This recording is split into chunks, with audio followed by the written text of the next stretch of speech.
9వ సంవత్సరంలోకి అడుగు పెడతా ఉన్నాం.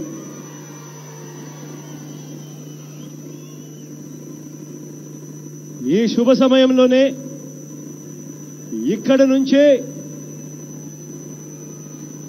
మన ఎన్నికల శంఖారావాన్ని పూరించడం నా అదృష్టంగా భావిస్తా ఉన్నాను అని చెప్పి గర్వంగా కూడా చెప్తా ఉన్నా.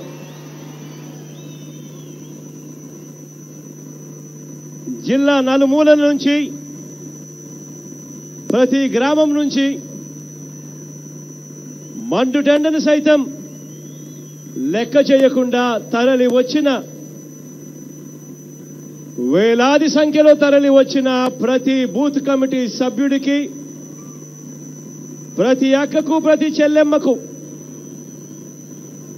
ప్రతి అవ్వకు, ప్రతి తాతకు, ప్రతి సోదరుడికి, ప్రతి స్నేహితుడికి ముందుగా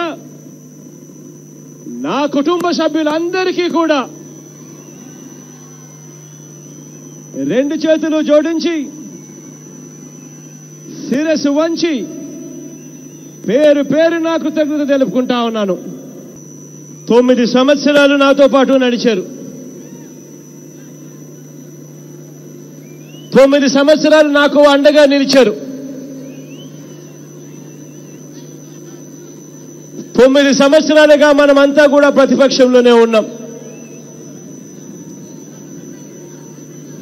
అధికారంలో ఉన్నవారు ఎన్ని కష్టాలు పెట్టారో నాకు తెలుసు. ఈ 9 సంవత్సరాలు మన ప్రతిపక్షంలో ఉండగా అధికారంలో ఉన్నవారు ఎన్ని బాధలు పెట్టారో నాకు తెలుసు. మీరు ఎంతగా నష్టపోయారో నాకు బాగా తెలుసు. ఇక్కడికి వచ్చిన మీరు కానీ, 13 జిల్లాల్లో ఉన్న మన పార్టీ సోదరుడు ఎవరైనా కానీ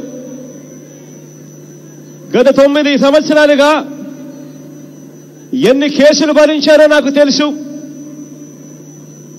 ఎన్ని అవమానాలు సహించారో నాకు తెలుసు. ఎన్ని లాఠీ దెబ్బలు తిన్నారో కూడా నాకు తెలుసు. ఆస్తులు పోగొట్టుకున్న సంఘటనలు నాకు తెలుసు. అన్ని కూడా ఉపసంహరిస్తాము అని చెప్పి కూడా మాట చెప్తా ఉన్నాను మీ అందరికీ.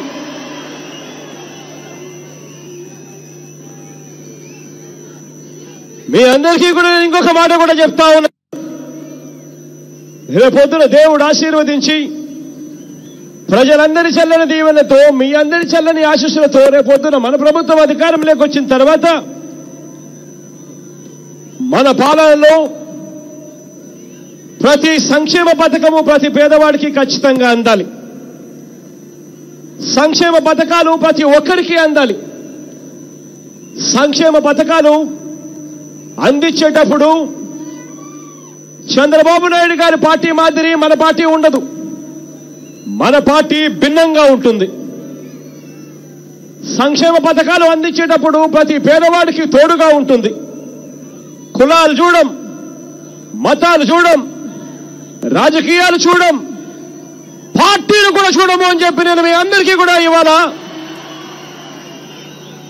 గర్వంగా గట్టిగా కూడా చెప్పగలుగుతా ఉన్నాను. అవినీతి లేని స్వచ్ఛ